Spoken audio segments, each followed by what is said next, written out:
আমাদের আল্লাহ আমাদের জন্য কত সুন্দর একটা পৃথিবী সৃষ্টি করেছে। যতই দেখছি আমি ততই মুগ্ধ হয়ে যাচ্ছি। আমি তো আল্লাহর কাছে অনেক অনেক শুকরিয়া জ্ঞাপন করি যে আমাদের আল্লাহ আমাকে এত সুন্দর পৃথিবী দেখার মতন তৌফিক দান করেছেন। হ্যাঁ, হয়তোবা ঘুরে ফিরে অনেক টাকা নষ্ট করি, কিন্তু বিশ্বাস করেন যখন এই সুন্দর মুহূর্তগুলো দেখি তখন সবকিছুর কথাই ভুলে যাই। হ্যালো এভরিওয়ান, আসসালামু আলাইকুম। আজকে আমি আপনাদের সাথে শেয়ার করব সাসপেনশন ব্রিজের কিছু মুহূর্ত। ইতিমধ্যেই দেখেছেন যে সকালবেলা আমরা একটু ঘুরতে গিয়েছিলাম, আর সেই ভিডিও কিন্তু আপনাদের সাথে শেয়ার করেছি।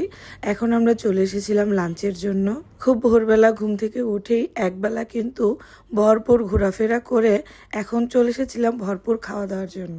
আমরা চলে এসেছিলাম পোনাখাতে, আর পোনাখাতে খুব সুন্দর একটা রেস্টুরেন্টে আমরা আমাদের লাঞ্চটা শেষ করে নিই। লাঞ্চের পর ভুটানের অর্গানিক একটা মিল্ক টি খেয়ে শরীরটাকে একদম চাঙ্গা করে নেই, যাতে ভুটানের এত সৌন্দর্য দেখতে শরীর ক্লান্ত না হয়ে যায়। ভুটানের আবহাওয়া থেকে শুরু করে খাবার দাবার সবকিছুই কিন্তু একদম গাইস ফ্রেশ ছিল। ভুটানে আপনি ঘুরতে গেলে এক পাহাড় থেকে আরেক পাহাড়ে যাবেন, ঘন্টার পর ঘন্টা আপনি ট্রাভেল করবেন, কিন্তু আপনার কাছে কোনো ক্লান্তিই লাগবে না। আপনি এক মুহূর্তের জন্য বোরিং ফিল করবেন না, কারণ প্রকৃতি আপনাকে বোরিং ফিল করতেই দিবে না। আপনি যখন রাস্তা দিয়ে যাবেন, রাস্তার দুই পাশে সৌন্দর্য দেখতে দেখতে আপনার মনে হবে যে আমি বুঝি এইগুলো দেখতেই এসেছিলাম। কোনটা রেখে কোনটা দেখবেন সেটার জন্যই আপনি হতভম্ব হয়ে যাবেন। আপনি যদি প্রকৃতিকে ভালোবাসেন তাহলে ভুটান ট্যুরটা আপনার জন্যই, কারণ প্রকৃতি আপনাকে এক মিনিটের জন্য একঘেয়েমি হতে দিবে না। আর রাস্তায় এত সুন্দর সুন্দর প্লেস আপনি পেয়ে যাবেন, আপনি ছবি তুলতে তুলতে আপনার ফোনের স্টোরেজ কিন্তু ফুল করে ফেলবেন আমার মতন। আমার তো মনে হচ্ছিল যে প্রকৃতি যেন এইভাবে সেজেগুজে দাঁড়িয়ে আছে তাকে নিয়ে এত সুন্দর সুন্দর ছবি ক্লিক করার জন্য। আর সাথে যদি থাকে আপনার লাইফ পার্টনার, আর যদি এত সুন্দর গান বাজতে থাকে, তাহলে তো সময়টা আরো চাঙ্গা হয়ে দৌড়াবে। ভুটানে অনেকটা সময় ছিলাম, আর কিভাবে যে এতটা সময় কেটে গিয়েছিল সেটাও আমি ধরে রাখতে পারি নাই। পৃথিবীতে সময় বড্ড অদ্ভুত জিনিস, আপনি চাইলেও এটাকে ধরে রাখতে পারবেন না। কঠিন সময়টা একটু লম্বা মনে হলেও আমাদের কাছে সুখের সময়টা বা আনন্দের সময়টা কিন্তু অনেক দ্রুত চলে যায়। আমরা পোনাখা থেকে সাসপেনশন ব্রিজে আসতে আসতে এত সুন্দর প্রকৃতি দেখেছি গাইস, যেটা বলে শেষ করতে পারবো না। সকালেই ছিলাম মেঘের রাজ্যে ডুবে, আর দুপুর হতে না হতেই যখন আমরা পোনাখা থেকে সাসপেনশন ব্রিজের দিকে রওনা হই তখন কাঠ ফাটা রোদ। ওই যে বললাম ভুটানের প্রকৃতিটাই এরকম, কখনো মেঘ, কখনো বৃষ্টি, আবার কখনো আলো ঝলমলে রাস্তা।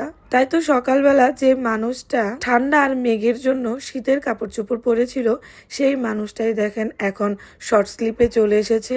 সাসপেনশন ব্রিজে আসতে অনেকটা পথ আমাদের পায়ে হেঁটে যেতে হবে, কারণ ওইখানে রাস্তার কোনো ব্যবস্থা নেই। আপনি যেইভাবেই আসেন না কেন আপনাকে কিন্তু পায়ে হেঁটেই আসতে হবে। শুধু যে ইব্রাহিমের গরম লাগছিল তা কিন্তু না, আমাদের সাথে যারা যারা ছিল সবাই তো এরকম ওয়েদার দেখে অবাক হয়ে গিয়েছিল যে সকালবেলায় এত মেঘ আর এত ঠান্ডা, আর এখন কতটা রোদ। আর রাস্তা দিয়ে যেতে যেতে আমি এরকম ক্যাকটাস গাছগুলো দেখছিলাম।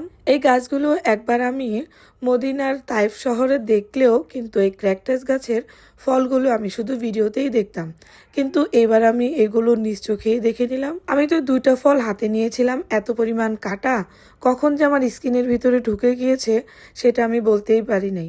পরে যখন রাতের বেলা আমি হোটেলে আসছি তখন দেখলাম যে এটার যন্ত্রণা হচ্ছিল, আর এটা আমি বের করে নিয়েছিলাম। অতএব আপনারা যদি এই ফলগুলো ধরতে চান অবশ্যই একটু সাবধানতার সাথে ধরবেন, নয়তো আমার মতন বোকা হবেন। তো গাইস, এই চলে এসেছি আমরা সাসপেনশন ব্রিজ, আর এই জায়গার ভিউটাই অন্যরকম ছিল।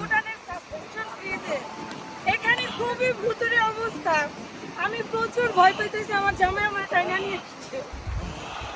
এখানে বাতাস, প্রকৃতি অনেক সুন্দর, বাট খুবই ভয়ানক অবস্থা, আমি অনেক ভয় পেতেছি। আপনারা যারা ভুটানে আসবেন এখানে কিন্তু অবশ্যই আসবেন, কারণ এই জায়গার প্রকৃতিটা খুবই সুন্দর। এখানে না আসলে ভুটানের মজা পাবেন না।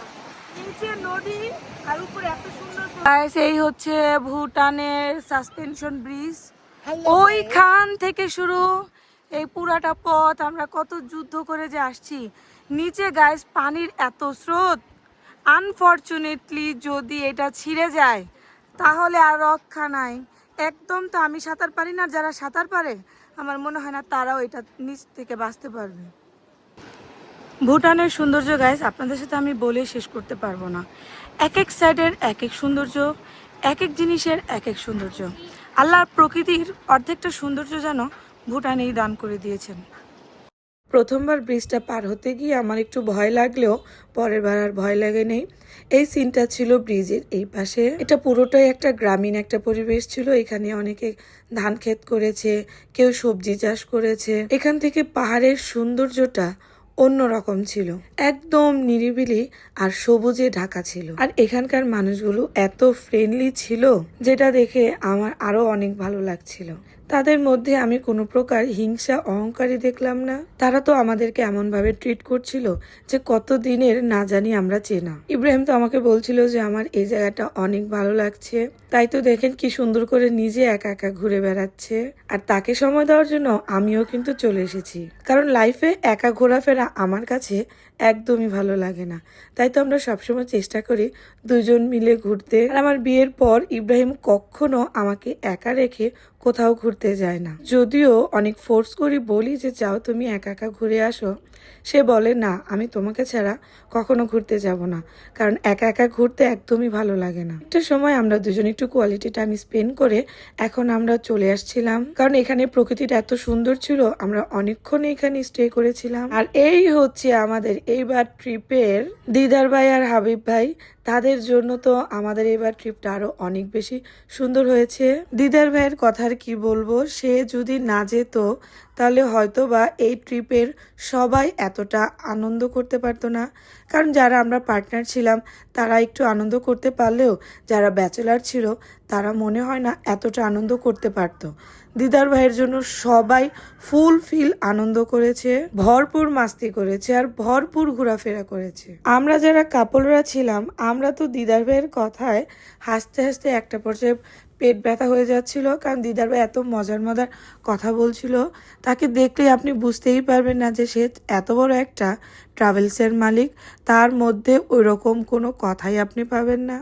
আপনি দেখলে মনে করবেন যে উনি হয়তোবা কত দিনের আপনার চেনা।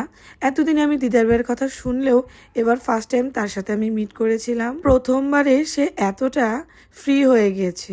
ইব্রাহিমের ভালো গুণগুলোর মধ্যে একটা ভালো গুণ হচ্ছে সে অল্পতেই মানুষের সাথে মিশে যায়। সে কেন জানি অল্পতে মানুষকে আপন করে নেয়। যাই হোক গাইস, ওইখানে তো আমরা অনেকটা সময় ঘোরাফেরা করলাম। এখন আমরা চলে এসেছিলাম আমাদের গাড়ির উদ্দেশ্যে। আর যেহেতু এতক্ষণ শুধু প্রথমবার উঠেছি আর এখন পাহাড় থেকে নামবো, আর পাহাড় থেকে নামতে নামতেই আমার জামাই দেখেন আমার জন্য কত সুন্দর দুটো ফুল নিয়ে এসেছে। আমরা কোথাও ঘুরতে গেলে সে সব সময় চেষ্টা করে আমাকে ফুল গিফট করার, আর ফুল আমার খুব ভালো লাগে। এই ফুলটা হাতে দিয়ে বলছিল একটা তুমি আর একটা আমি। আমি তো এই পাহাড়ের ফুল দেখে আরো বেশি খুশি হয়ে যাই, আর খুশিতে হাসতে হাসতে চলে আসি আমাদের হোটেলের উদ্দেশ্যে, কারণ অনেকটা পথ সময় লাগবে আমাদের হোটেলে আসতে। আমরা যেখানে গিয়েছিলাম সাসপেনশন ব্রিজ, ওইখান থেকে প্রায় 3 ঘন্টা লাগে আমাদের হোটেলে আসতে। পোনাকা থেকে থিমপুর যাত্রা হচ্ছে 3 ঘন্টা। যদিও সময় আর একটু কম লাগতো, কারণ আমরা কি করেছি যে যখনই যেই জায়গায় সুন্দর সুন্দর প্লেস দেখেছি সেখানেই নেমেছি আর অসম্ভব সুন্দর সুন্দর ছবি ক্লিক করেছি। সেই সকাল 8:30 থেকে ট্রাভেল শুরু করেছি। আমাদের হোটেলে পৌঁছতে পৌঁছতে রাত প্রায় 8টা-9টা বেজে গিয়েছিল, কিন্তু বিশ্বাস করেন গাইস 1 মিনিটের জন্য আমার একটুও ক্লান্তি লাগে নাই। আর সবচেয়ে মেন কথা হচ্ছে আপনি ভুটানে যদি সারাদিনও ঘুরেন আপনার শরীর বা আপনার চুল একটুও নোংরা হবে না। যেখানে কোথাও ঘুরতে গেলে প্রতিদিন শ্যাম্পু করা লাগে, আর সেইখানে গাইস আমি 2 দিন পর 1 দিন শ্যাম্পু করেছি। আর সারাদিনের জন্য আমার এত সুন্দর মেকআপ কিন্তু একটুও নষ্ট হয়নি। তাহলে বুঝে নেন যে ভুটানের প্রকৃতি কতটা ফ্রেশ। আর পাহাড়ের আঁকাবাঁকা পথগুলো মাশাআল্লাহ, এইটার কথা আর নাই বা বললাম, আপনারাই দেখে নেন। ওই যে উঁচুতে দেখছেন বুদ্ধা পয়েন্ট, ওই বুদ্ধা পয়েন্টে আমরা আগামীকালকে যাব। আর দেখেন গাইস ভিউটা কত সুন্দর, 3টা পাহাড়ের মাঝখান দিয়ে ওই বুদ্ধা পয়েন্টটা দেখা যাচ্ছে। আর এখান থেকে দেখলে আপনারা বুঝতে পারছেন যে ভুটানের এই রাস্তাগুলোর আঁকাবাঁকা কেমন। আর ওই যে বললাম যে যেইখানেই আমরা সুন্দর সুন্দর প্লেস দেখছি ওইখানেই নেমে পড়ছিলাম ছবি তোলার জন্য। নিজ চোখে দেখেও কেন জানি এই সৌন্দর্যগুলো আমার কাছে মনে হচ্ছিল আমি কোনো পোস্টারে বা কোনো গ্রাফিক্সে দেখছি, কারণ এতটা ক্লিন আমি এর আগে আর কখনো কোনো দেশে দেখি নাই। একদম সবকিছু ঝকঝকে চকচকে, যেটা দেখে আমার মনে হচ্ছিল যে হ্যাঁ আমি গ্রাফিক্সেই দেখছি। তো যাই হোক গাইস, আজকে সারা দিন ঘুরেছি, সেটা 2টা এপিসোডে আপনাদের সাথে শেয়ার করেছি। প্রথমটা শেয়ার করেছি ঘুম থেকে উঠে চলে গিয়েছিলাম মেঘের রাজ্যে, আর মেঘের রাজ্যে থেকে ফিরে লাঞ্চ করে এই এপিসোডে দেখিয়েছি যে ভুটানের সাসপেনশন ব্রিজ আর পাহাড়ের এত সুন্দর আঁকাবাঁকা রাস্তা। আশা করলাম যে আপনারা আমার এই ভিডিওটা শেষ পর্যন্ত দেখছেন, আর শেষ পর্যন্ত দেখে আমার এই ভিডিওটা আপনাদের কাছে অনেক ভালো লেগেছে। যদি ভালো লেগে থাকে গাইস অবশ্যই কিন্তু লাইক কমেন্ট শেয়ার করতে একদম ভুলবেন না। আর আপনারা যারা আমার ভিডিওটা দেখলেন তাদেরকে আমার পক্ষ থেকে অনেক অনেক ধন্যবাদ। আপনারা সবাই ভালো থাকবেন, সুস্থ থাকবেন। আজকের এই ভিডিওটা আমি এখানেই শেষ করছি। আল্লাহ হাফেজ।